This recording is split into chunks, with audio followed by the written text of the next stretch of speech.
చాలా కాలం క్రితం స్కాట్లాండ్లో క్లార్క్ అనే ఒక వ్యక్తి తన కుటుంబంతో కలిసి నివసిస్తూ ఉండేవాడు. తనకి 4 సంతానం. ఈ కుటుంబం అంతా కలిపి ఆ రోజుల్లో ఆ యొక్క స్కాట్లాండ్లో ఉండేటప్పుడు అక్కడ ఆర్థిక పరిస్థితులు సరిగ్గా ఉండేవి కాదు. ఎప్పుడు చూసినా బాధపడుతూ ఉండేవాడు అనమాట. ఈ యొక్క ఆర్థిక పరిస్థితి బాగోలేదు అని చెప్పి. అప్పట్లో అమెరికాలో పరిస్థితి బాగుండేది కాబట్టి అందరూ అమెరికా వెళ్ళిపోతూ ఉండేవారు. అలా వెళ్ళిపోతున్నప్పుడు ఈ యొక్క క్లార్క్ అన్న వ్యక్తి కూడా మనము కూడా మన కుటుంబంతో అమెరికా వెళ్ళిపోయి హ్యాపీగా సుఖశాంతులతో ఉండొచ్చు అని అనుకున్నాడు. కానీ అమెరికా వెళ్ళాలి అంటే ఓడ ప్రయాణం చేయాలి, ఓడలో వెళ్ళాలంటే చాలా ధనం కావాలి, అలాగనే వారికి వీసా అప్రూవల్స్ అయ్యి రావాలి, అమెరికాలో ఉండడానికి కావాల్సిన కొంత ధనం కావాలి. అందుకని భార్య భర్తలు ఇద్దరు మాట్లాడుకొని ఏమన్నారంటే, అమ్మాయి ఈ సంవత్సరం మనం జాగ్రత్తగా ఉందాం, బాగా ప్రార్థన చేసుకుందాం, దేవుణ్ణి నడిపించమని అడుగుదాం, డబ్బులు మన ఇద్దరం కూడా పోగు చేద్దాం, కష్టపడి వీసా తెచ్చుకుందాము, ఓడ టికెట్లు కొనుక్కుందామని ఆ సంవత్సరం అంతా కష్టపడి చాలని భోజనం తింటూ డబ్బులన్నీ పోగేసుకొని చివరికి ఆ సంవత్సరం అంతా కష్టపడి తన బిడ్డలకు తనకు అందరికీ కూడా ఓడ టికెట్లు కొనుక్కున్నాడు, వీసా సంపాదించుకున్నాడు. ఇంకో 10 రోజుల్లో ఓడ బయలుదేరుతుంది అనే సమయంలో ఈ క్లార్క్ యొక్క ఆఖరి కుమారుడికి కుక్క కరిచింది. ఎప్పుడైతే కుక్క కరిచిందో పిచ్చెక్కిపోయాడు ఈ క్లార్క్ అనేవాడు.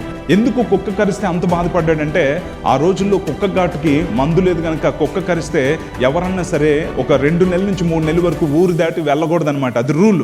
సో ఇప్పుడు వాడేమొచ్చి ఇంకొక వారం రోజుల్లో బయలుదేరుతుంది, ఇప్పుడు వీనికి కుక్క కరిచింది. అందుకని ఫ్యామిలీ అంతా ఉండిపోవాల్సిన పరిస్థితి వచ్చింది. ఆ రోజున వచ్చింది, అందరూ కూడా వాడెక్కి బయలుదేరుతూ ఉంటే అందరూ వెళ్ళిపోతుంటే ఇంటికి వచ్చాడు, సామాన్లన్నీ విరగొట్టేశాడు, బిడ్డను కూడా కొట్టేసి ఆ మూలన దీపం ఆపేసి చీకట్లోనే ఉండి భోజనం చేయకుండా అలాగే ఏడుస్తూనే ఉన్నాడు. దేవుడా, నువ్వు నాకు అన్యాయం చేసావు, నా జీవితాన్ని పాడు చేసామని ఏడుస్తూ ఉన్నాడు. 3వ రోజు అయ్యేటప్పటికి ఊర్లో అందరూ అరుస్తూ ఉన్నారు, ఓ ఓ ఓ అని అరుస్తూ ఉన్నారు. చాలామంది ఏడుస్తూ ఉన్నారు. ఏంటి ఇలా ఏడుస్తున్నారని చెప్పి చీకటి గది నుంచి మెల్లుగా బయటకు వచ్చాడు. ఏమైంది అని చెప్పంటే వాళ్ళందరూ చెప్పింది ఏంటంటే, టైటానిక్ వాడ మునిగిపోయింది, అందులో ఉండేవారందరూ జల సమాధి అయిపోయారు. నిజానికి క్లార్క్ కుటుంబం కూడా ఆ ఓడలో ఉండాల్సిన వారు. అప్పుడు ఏడవడం మొదలుపెట్టాడు, ప్రభువా, నేను అమెరికా వెళ్ళిపోతాను అనుకున్నాను, కానీ నేను ఎక్కడికి వెళ్తానో ఎరిగిన నువ్వు నన్ను నా కుటుంబాన్ని కాపాడావు, నీ మార్గములు చక్కనివని చెప్పి దేవుని స్తుతించడం మొదలుపెట్టాడు. చప్పలు కూడా దేవుని నామమున మహిమపరుస్తాం.